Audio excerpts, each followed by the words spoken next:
That's what Don Carlo is about. He's not crazy about tactics like Guardiola and doesn't obsess about gegenpressing like Klopp. Yet Carlo Ancelotti is the only coach who's won the Champions League 4 times and with 2 different teams. Don Carlo became the first coach to win each of the top 5 European leagues. He's managed 10 Ballon d'Or winners and has more victories in the Champions League than Sir Alex Ferguson. Let me tell you more about the coach who drops tactics and formations and can change the game just by raising his eyebrow. Someone who couldn't care less about tactical trends, but still remains one of the best managers in football history.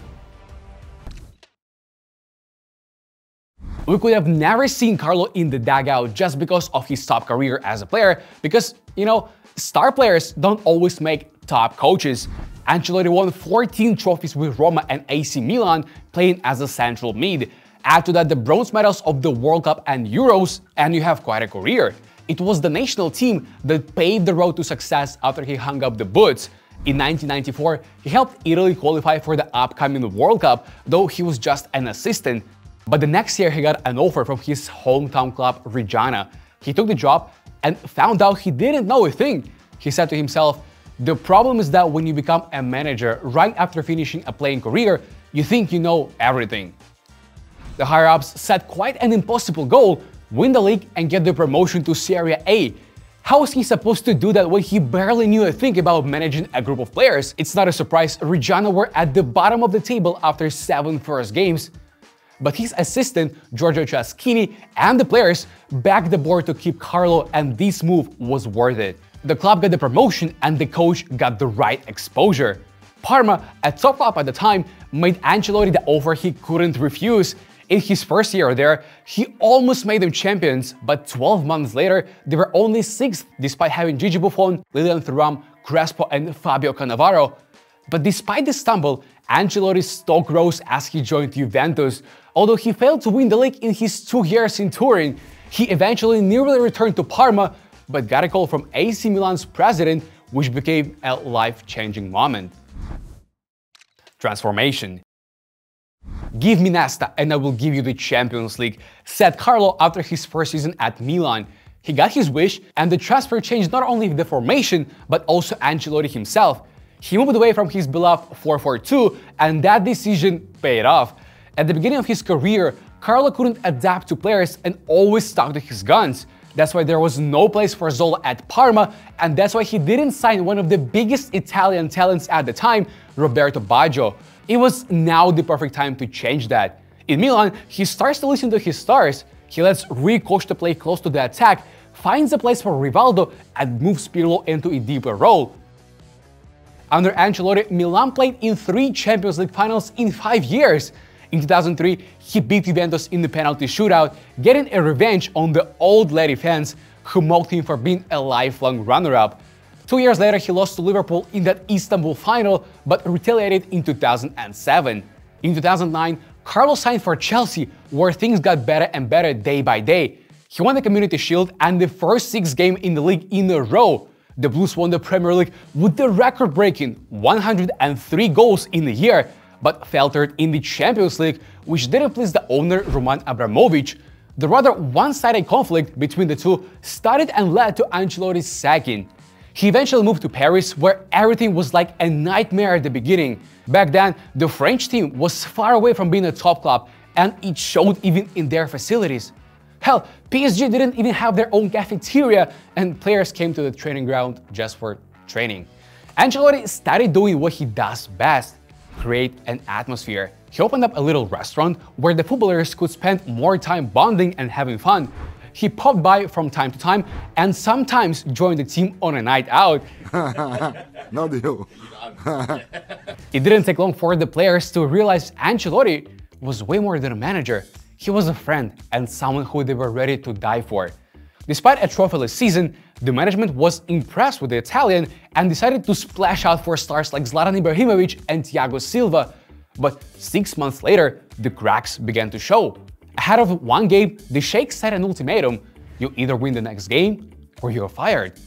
What's funny is the game in question was against Porto in the Champions League when PSG had already qualified for the knockouts. They did win the game, and they went unbeaten for 11 matches in a row, claiming the first league title in 19 years. But it was the exact moment Carlo realized he wouldn't stay in Paris. He needed support and freedom, and the perfect place for that turned out to be Real Madrid. Florentino Perez invited the coach to the club's museum, showed the trophy room, and said there was space for new ones. Ancelotti got hyped up about the idea and jumped at the opportunity. It was in Madrid where his secrets got the most exposure. Real Madrid 1.0. Ancelotti's first secret is an ideal image and atmosphere. All things considered, the Italian had a great run at PSG, yet Madrid was a completely different place. It wasn't all roses at the start, though, as he had inherited a broken squad. Before I arrived, I was aware that there were lots of problems in the dressing room, problems between some players and Mourinho. First, Carlo fixed the problem with Iker Casillas. Jose had accused the keeper of snitching and put Diego Lopez in goal, but Ancelotti gradually made Iker the #1 again. The new boss also got along with Sergio Ramos, whose relationship with Mourinho had turned sour. In short, any whiff of dissent disappeared. In no time did Ancelotti restore Real Madrid's image, tainted by Jose's scandals with Pep Guardiola, Tito Villanova, and pretty much everyone else. Even Pepe once said, "Under Mourinho, people hated us. Things changed when Ancelotti came in." And you could see people started treating us different again. The second secret is preparation and freedom. Under Ancelotti, Madrid scored more than anyone else in Spain, thanks to the unstoppable BBC trio and assist machines in Di Maria and Modric. The former significantly improved in his build-up involvement, and the latter became a key player in the middle. It was all possible thanks to the new approach. Carlo made training sessions less monotonous and gave the team more freedom. By the end of the debut campaign, he took Madrid to the Champions League final for the first time since 2002, and you all remember what happened there. Ancelotti became the second coach to win the Champions League 3 times as a manager. Yet things started to get worse next year. Madrid's only trophy was the Club World Cup, and Perez didn't want to let it slide, so Carlo was out the door. The next stop could have been AC Milan, but Ancelotti decided to take a short break and go to Vancouver, where he even considered to retire. Downfall. Instead, in 2016, Ancelotti took charge of Bayern Munich right after Guardiola. Ironically, he beat Pep in the first preseason game, yet left the club some 12 months later. Despite winning 2 Super Cups and 1 Bundesliga, Carlo flopped in Europe. Following a 3-0 defeat against PSG in the Champions League group stage, all hell broke loose. His own players like Frank Ribéry and Arjen Robben were among the most vocal critics. The Dutchman hated the result so much he said reserves coaches could do a better job. Philipp Lahm and Xabi Alonso complained about the low intensity in training, and Neuer, Boateng and Müller trained by themselves at night. It was a mess, and soon Carlo was gone. But anyway, the forgettable stint with Bayern was much better than what was about to come. He landed in Naples, and while he did finish second in the league with Napoli in the first year, he had issues with the president and quickly got the sack. His time at Everton was nothing special at all. Ancelotti had a decent squad, and the first 6 months were good. They even beat Liverpool at Anfield for the first time since 1999. But the second year was nothing to write home about. With a high-profile coach like Ancelotti, Everton expected to break into the top 6, but only dropped to 10th, just when it seemed like it was all going south for him. An old friend called. For some reason, Florentino Perez still held Carlo Ancelotti in high esteem as a coach and saw him as the perfect option to lead the club out of a period of turbulence. He came in to solve problems. Yes, even Real Madrid have bad years. Before Ancelotti's second coming, they lost La Liga to Atletico, Champions League semifinals to Chelsea, and Copa del Rey to a third division team. With Ancelotti back in charge again, they won the Super Cup, La Liga, and of course the Champions League, all in the first year. Few actually saw it coming because early in his second spell at the club, they lost, of all clubs, to Moldovan team Sheriff in the Champions League group stage. Eventually though, they picked up, eliminating PSG and Chelsea in the knockouts, and the semifinals against Man City could be considered an Oscar-winning thriller. 3-4 at Etihad, and then 3 goals after the 90th minute at the Bernabeu, and you all know about the final. Madrid has already won La Liga and will play in another Champions League final this season, despite a devastating injury crisis. Any other team would struggle without the likes of Courtois, Militao and Alaba. not Ancelotti's Real Madrid. The Italian made Andre Lunin a worthy Courtois replacement, while Carvajal and Tchouaméni discovered they can be amazing makeshift center backs. Yes, Madrid boasts some of the best footballers in the world, but Ancelotti had to oversee a generational shift and rebuild the squad. Upon his return, Ramos and Varane left the club, and so he took Nacho, Alaba and Militao to a whole new level. Modric and Kroos get older? No problem, we have Camavinga and Tchouaméni. Benzema is about to leave the club? Bellingham is our new finisher then. Revealing the true potential of all players is Carlo's fourth secret. While other coaches try different formations in search of success, Ancelotti is sure the foundation of any team is players. His role is not to ram tactics into his players' throats, but to make them enjoy the game, and the results will come. Besides, his intuition has always been out of this world.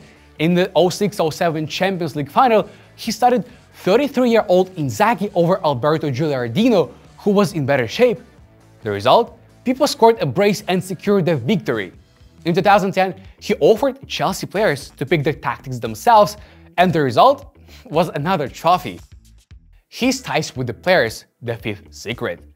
Paris describes Ancelotti as the coach who makes all players work hard, but it's not because he's mad about conditioning. It's because Carlo treats them like normal people and gets along with anybody, so players want to pay him back. As a good example of this trust, he once mimicked Ronaldo's famous celebration and, in general, always supported the Portuguese. Here's a funny story. Carlo once trolled Cristiano by telling he would stay on the bench. Ronaldo became furious and asked the manager to give it another thought.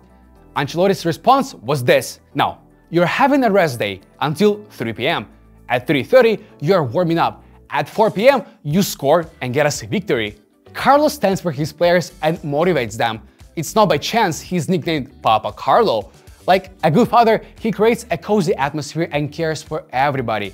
Ronaldo said he felt like he was part of his family, and he actually played in the Champions League final against Atletico Madrid through an injury, and only for Carlo. When Kroos moved to Madrid, he felt like an outsider. That's why during team meetings, Ancelotti sat him next to fellow German Sami Khedira at first, and then paired him up with the captain Sergio Ramos. Thrill. That's his final secret.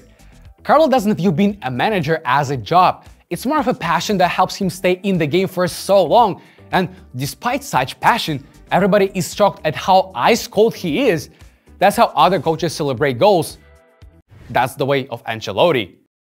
That's his reaction to the legendary comeback against Man City. Stress is important, but you need to learn to control it. That's one of his mottos. Carlo is a unique coach. It seems like he was born to work at big clubs, but on his conditions. Pep Guardiola teaches his players how to play football, often making them feel like they didn't know a thing about the game before they met him. Ancelotti is built different. When you have Ronaldo, Modric and Kroos, you don't need to teach them anything. They have won it all. They know everything. What you need is to find an approach to make them want to win another Champions League. And from this point of view, Ancelotti could be the most unique coach of his generation.